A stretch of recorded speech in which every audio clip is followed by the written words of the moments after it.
శ్రీరామనవమి దుష్ట శిక్షణ శిష్ట రక్షణార్థమై చైత్ర శుద్ధ నవమి నాడు 5 గ్రహాలు ఉచ్చస్థితిలో ఉన్న కాలమందు పునర్వసు నక్షత్రంతో కూడిన కర్కాటక లగ్నంలో పగటి సమయాన సాక్షాత్తు ఆ శ్రీహరి కౌసల్యాపుత్రుడై ఈ భూమిపైన జన్మించిన పర్వదినాన్ని మనం శ్రీరామ నవమిగా విశేషంగా జరుపుకుంటాం. శ్రీరామ రామ రామేతి రమే రామే మనోరమే సహస్ర నా మతతుల్యం రామనామ వరాననే. ఈ శ్లోకం 3 మార్లు స్మరించితే ఒక్క విష్ణు సహస్రనామ పారాయణ ఫలితమే కాదు, భక్తులకు శివ సహస్రనామ ఫలితం కూడా లభిస్తుంది. శ్రీరామనవమి విశిష్టత. పురాణ గాథల ప్రకారం శ్రీరాముడు అయోధ్య రాజైన దశరథుడు రాణి కౌసల్యలు జరిపిన పుత్ర కామేష్టి యాగ ఫలితంగా కలిగిన సంతానం శ్రీరాముడు విష్ణుమూర్తి దశావతారాల్లో ఒకరని భక్తుల అచంచల విశ్వాసం. శ్రీరాముని జనన సమయంలో అప్పటికే రాక్షసుడైన రావణుడు భగవత ఆరాధకులను, మునులను, దేవతలను ముప్పుతిప్పలు పెడుతూ లోకాలను అల్లకల్లోలము చేస్తున్నాడు. శ్రీరామచరిత్రలో రామరావణ సంగ్రామం ఒకెత్తు అయితే రామరాజ్య పరిపాలన మరొక ఎత్తు. దశావతారాల్లో 7వ అవతారంగా రావణ సంహరణార్థమై శ్రీరాముడు వసంత ఋతువులో చైత్ర శుద్ధ నవమి గురువారము నాడు పునర్వసు నక్షత్రపు కర్కాటక లగ్నంలో సరిగ్గా అభిజిత్ ముహూర్తంలో అంటే మధ్యాహ్నం 12 గంటల వేళలో త్రేతాయుగంలో జన్మించాడు. ఆ మహనీయుని జన్మదినమును ప్రజలు పండుగగా జరుపుకుంటారు. 14 సంవత్సరములు అరణ్యవాసము రావణ సంహారం పిదప శ్రీరాముడు సతీ సమేతంగా చైత్ర శుద్ధ నవమి నాడే అయోధ్య రాజ్య పాలకుడిగా పట్టాభిషిక్తుడైనాడు. నాటి రోజే శ్రీ సీతారాముల కళ్యాణం కూడా జరిగింది. నాటి నుండి నేటి వరకు ప్రతి ఏటా చైత్ర శుద్ధ నవమి నాడు శ్రీరామనవమిగా ప్రజలు ఉత్సవాలు శ్రీ సీతారామ కళ్యాణము జరుపుకుంటారు. ఈ చైత్ర శుద్ధ నవమి నాడు భద్రాచలమందు సీతారామ కళ్యాణ ఉత్సవాన్ని వైభవోపేతంగా జరుపుతారు. పితృవాక్య పరిపాలకుడు, సకల గుణాభిరాముని 16 ఉత్తమ లక్షణాలు.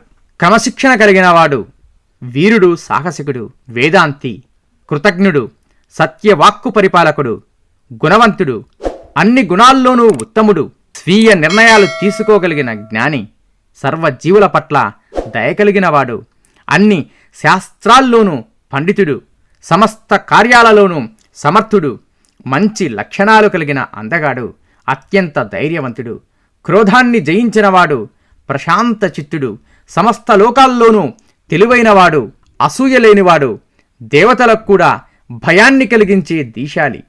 శ్రీరామనవమి పూజా విధానం, పాటించాల్సిన ఆచారాలు. సత్యవాక్కు పరిపాలకుడైన శ్రీరాముని జన్మదినమైన చైత్ర శుద్ధ నవమి నాడు శ్రీరామనవమిగా పూజలు జరుపుకుంటాము. భారతదేశం యావత్తు పల్లె గ్రామాల్లో రామమందిరం ఉండనే ఉంటుంది. శ్రీరామనవమి రోజున వీధులలో పెద్ద పెద్ద తాటాకు పందిళ్లు వేసి సీతారామ కళ్యాణము చేస్తారు. ఇళ్లల్లో కూడా యథాశక్తిగా రాముని పూజించి వడపప్పు, పానకము నైవేద్యము చేసి అందరికీ పంచుతారు. అలానే ఉత్సవాల్లో భాగంగా అన్నదానం నిర్వహిస్తుంటారు. గ్రామాల్లో పేద ధనిక భేదాలు లేకుండా రాములోరి ప్రసాదంగా స్వీకరించటం పరిపాటి. శ్రీరామనవమి రోజున ప్రతి గ్రామంలోనూ బెల్లం పానకం, పెసర వడపప్పును తీర్థ ప్రసాదాలుగా ఇస్తుంటారు. సీతారాములకు జరిపే కళ్యాణ వైభవంలో మార్పులు వచ్చిన తీర్థ ప్రసాదాలుగా ఆనాటి నుంచి ఈనాటి వరకు పానకం, వడపప్పును పంచడం వెనుక పరమార్థమూ లేకపోలేదు. శ్రీరామనవమి నాటికి ఎండలు బాగా ముదురుతాయి. వేసవి తాపం వలన శరీరంలోని ఉష్ణోగ్రత పెరగడం వలన జీర్ణ సంబంధమైన వ్యాధులు తలెత్తుతుంటాయి. శరీరంలోని శక్తి చెమట రూపంలో బయటకు ఎక్కువగా పోవడం వలన నీరసం రావడమూ జరుగుతుంది. ఇలాంటి అనారోగ్యాలను నివారించడం కోసమే ఈ రోజున బెల్లం పానకం, పెసరబేడలతో వడపప్పును తీర్థ ప్రసాదాలుగా ఇస్తుంటారు. బెల్లం పానకం, పెసరబేడలతో వడపప్పును స్వీకరించడం వలన అవి శరీరంలోని ఉష్ణోగ్రతను నియంత్రిస్తుంటాయి. శరీరానికి కావలసిన చల్లదనాన్ని, పోషకాలను అందిస్తూ ఉంటాయి. జీర్ణ సంబంధమైన, మూత్ర సంబంధమైన వ్యాధులు రాకుండా, వాత పిత్త కఫ సంబంధ సమస్యలు తలెత్తకుండా ఒక రక్షక కవచంలా ఇవి పనిచేస్తుంటాయి. మన ప్రసాదాలన్నీ సమయానుకూలంగా ఆయా ఋతువులను, దేహ ఆరోగ్యాన్ని బట్టి మన పెద్దలు నిర్ణయించినవి. వడపప్పు, పానకం కూడా అంతే. శరదృతువు, వసంత ఋతువులు యముడి కోరల్లాంటివని దేవీ భాగవతం చెబుతోంది.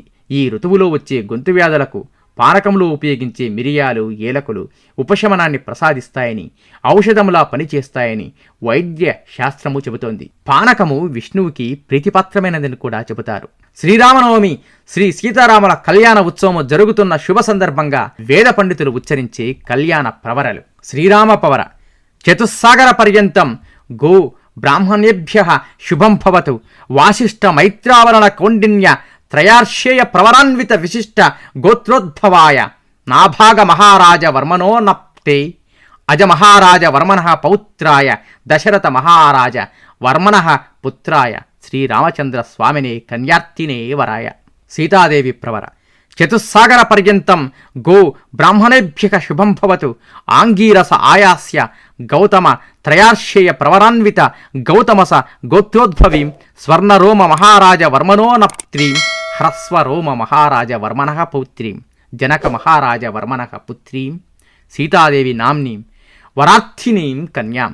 రామాయణగా రమించుట అని అర్థం. కాన మనము ఎల్లప్పుడూ మన హృదయ కమలమందు వెలుగొందుతున్న ఆ శ్రీరాముని కనుగొనుచుండవలే. ఒకసారి పార్వతీదేవి పరమశివుని కేనోపాయేన లఘునా విష్ణోర్నామ సహస్రకం అని విష్ణు సహస్రనామ స్తోత్రమునకు కాస్త సూక్ష్మమైన మార్గం చెప్పమని కోరుతుంది. దానికి పరమేశ్వరుడు, ఓ పార్వతి, నేను నిరంతరం ఆ ఫలితము కొరకు జపించేది ఇదే సుమా.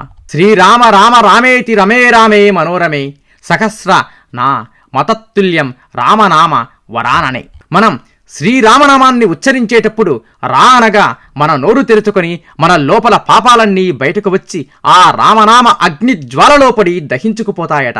అలాగనే మా అనే అక్షరం ఉచ్చరించేటప్పుడు మన నోరు మూసుకుంటుంది కనుక బయట మనకు కనిపించే ఆ పాపాలు ఏవీ మనలోకి ప్రవేశించలేవట. అందువల్లనే మానవులకు రామనామ స్మరణ మిక్కిలి జ్ఞానాన్ని, జన్మరాహిత్యాన్ని కలిగిస్తుందట. శ్రీరామనవమి రోజున వీధులలో పెద్ద పెద్ద పందిళ్లు వేసి సీతారామ కళ్యాణము చేస్తారు. ఇళ్లల్లో కూడా యథాశక్తిగా రాముని పూజించి వడపప్పు, పానకము, నైవేద్యము చేసి అందరికీ పంచుతారు. నీలో నీకు నమ్మకము కలిగినప్పుడే నీవు దేవుడిని నమ్మగలవు.